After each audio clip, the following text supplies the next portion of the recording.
Estimados estudiantes, bienvenidos a la lección 1 de la materia Comunicación Asertiva. Hoy estaremos hablando de los conceptos básicos de la comunicación. Soy el profesor Gustavo Córdoba. En esta lección vamos a ver que la comunicación, los propósitos de la comunicación, la naturaleza, la comunicación oral, la gestual y escrita y la evolución histórica de la comunicación. Cuando hablamos de comunicación, siempre podemos ir pensando, recordando aquello que vimos en la escuela, que era el emisor, el mensaje, el receptor, que había un código, un canal, un contexto, pero tranquilos, eso lo hablaremos después. Lo interesante es que tenemos que tener en cuenta que el emisor quiere darle un mensaje al receptor, y esta materia es comunicación asertiva.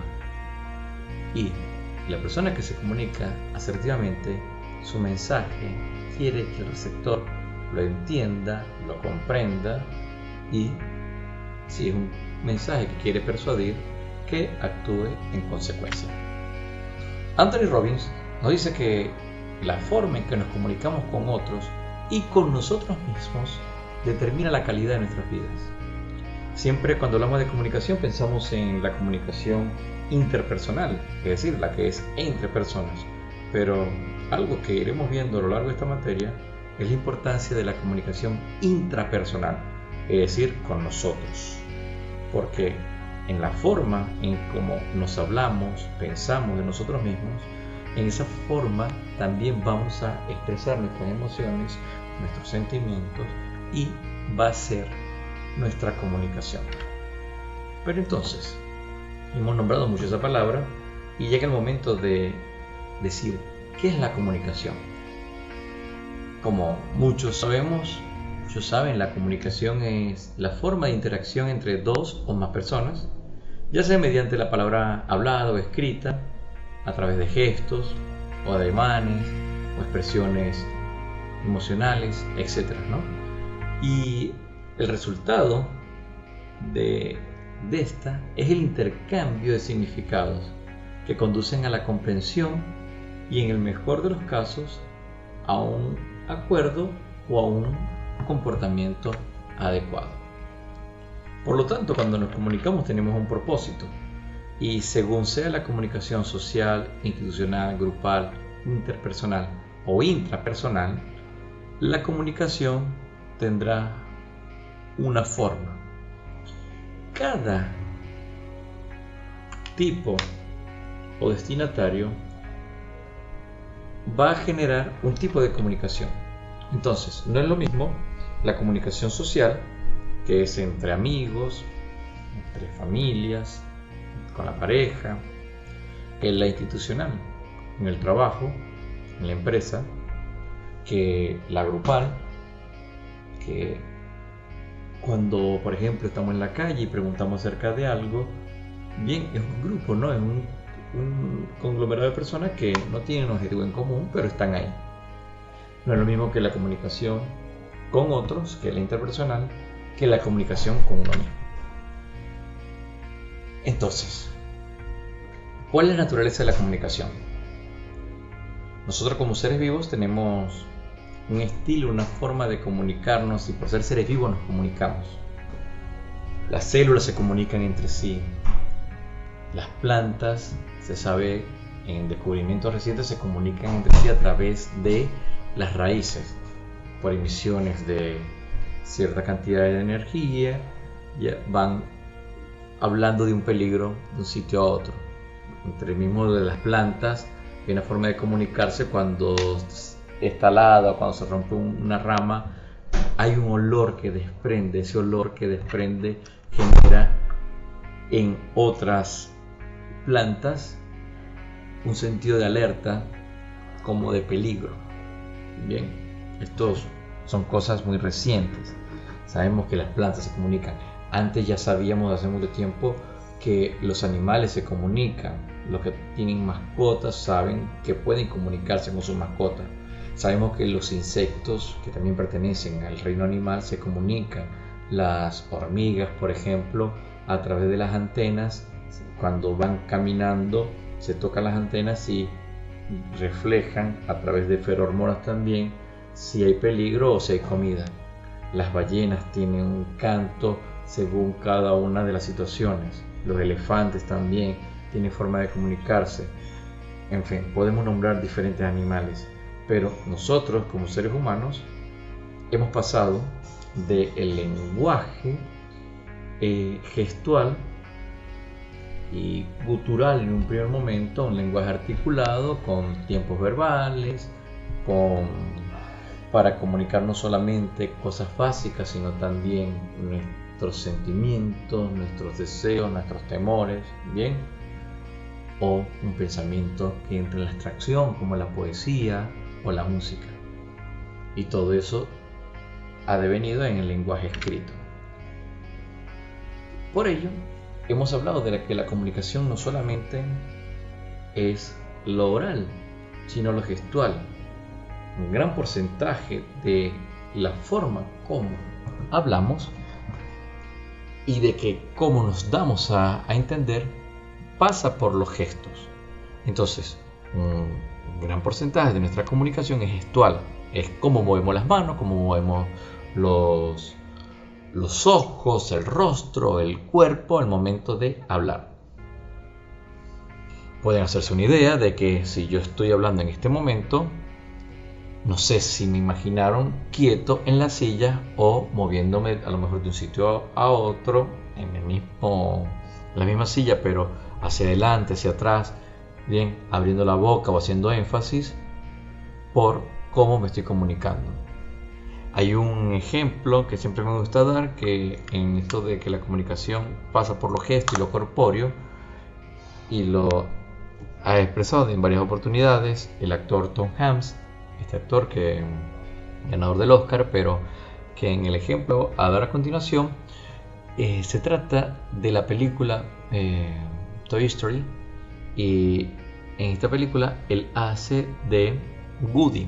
Woody es el vaquero, el protagonista, y dice que le costaba mucho el personaje porque tenía que grabar la misma voz, es lo que se llama actor de voz, muchas veces, bien, 30, 40 veces. Dice, era muy agotador porque tenía que ponerle voz a un juguete que, por ejemplo, iba cayendo por las escaleras. No es lo mismo que haga un a cayendo por la escalera que haga un con todo el cuerpo. De hecho, lo estoy haciendo re mal porque no me estoy poniendo de pie. Él cuenta que tenía que levantar las manos y hacer los gestos de el juguete, el personaje animado, para poder recrearlo. De ahí la importancia de que saber que lo gestual pasa por la comunicación. Un discurso no puede quedarse solamente en yo he venido a decirles que es muy importante. No, hay que poner el cuerpo. Y esa es la primera parte de la comunicación, la más común, pero todo esto también deviene como seres humanos en la comunicación escrita. La comunicación escrita comienza hace alrededor de 2500 años, un poco más. Bien, algunos hablan casi del 3000. Primero las comunidades o civilización mesopotámica, los fenicios empezaron a escribir. Ahora hablemos del alfabeto fenicio, que estuvo en uso hasta, por ejemplo, el siglo II a.C. Los filósofos escriben alrededor del 2400, pero antes habían otros escritos en otras civilizaciones. ¿Y qué es la escritura? Un convencionalismo donde todos decimos que ese carácter significa algo. Bien, no es lo mismo leer casa, bien, que leer caza, aunque nosotros no hacemos diferencia en el lenguaje, en la expresión, en nosotros en Latinoamérica, entre la S y la Z, cuando vemos que aunque suene un ceseo, podemos leer casa y casa, el primero con S y el segundo con Z, sabemos que son dos cosas distintas, bien, y el primero con S, según el contexto, significa otra cosa distinta. No es lo mismo decir esa persona se casa o leer esa persona se casa que leer esa persona va a su casa. bien, como ejemplo de hogar. Es convencionalismo, función de caracteres que significan algo y que tienen todo una sintaxis, bien, y una hermenéutica. ¿Cómo ya hemos llegado a eso que es el lenguaje escrito a nivel moderno? Lo primero, comenzar. Ante el lenguaje escrito solamente teníamos sonido y expresiones corporales. Después empieza la pintura rupestre, la escritura jeroglífica. La pintura rupestre son esos dibujos que encontramos en las cuevas, bien, que son de la prehistoria. No había todavía ningún convencionalismo en la escritura, entonces que plasmaban ahí su día a día. En este caso, por ejemplo, es una cacería, bien, los animales, las personas que van detrás de ellos. Luego los jeroglíficos, el alfabeto fenicio también lo podemos encontrar acá, ya lo nombré. Y la persona necesitaba comunicarse también, no solamente por escrito, sino a distancia. Una de las formas de comunicarse son los tambores. Los tambores, según el ritmo, significaba en su momento si era peligro, si era guerra, si era invasión. Las señales de humo, que también lo podemos ver, por ejemplo, en la historia. Se sabe que en la muralla china, en los torreones, bien, en las torres de vigilancia, si veían que había una invasión o algo, ellos prendían fuego y ese fuego se iba cortando, y según el humo, una especie de clave morse, se sabía si era invasión y si eran atacados, o si apenas se veía a lo lejos que venían hacia, no sé, el muro oeste. Bien, otra forma de comunicarse a distancia son las palomas mensajeras, que el sistema era muy fácil. Las palomas eran criadas en su casa o palomar, y las personas del mismo ejército o amigos se llevaban las palomas hacia otro sitio, hacia otro lugar, y desde allá, en una botita, en un sobrecito, una botita ahí cerca o pegada a la pata de la paloma, colocaban mensajes muy cortos, pequeños, en un papelito.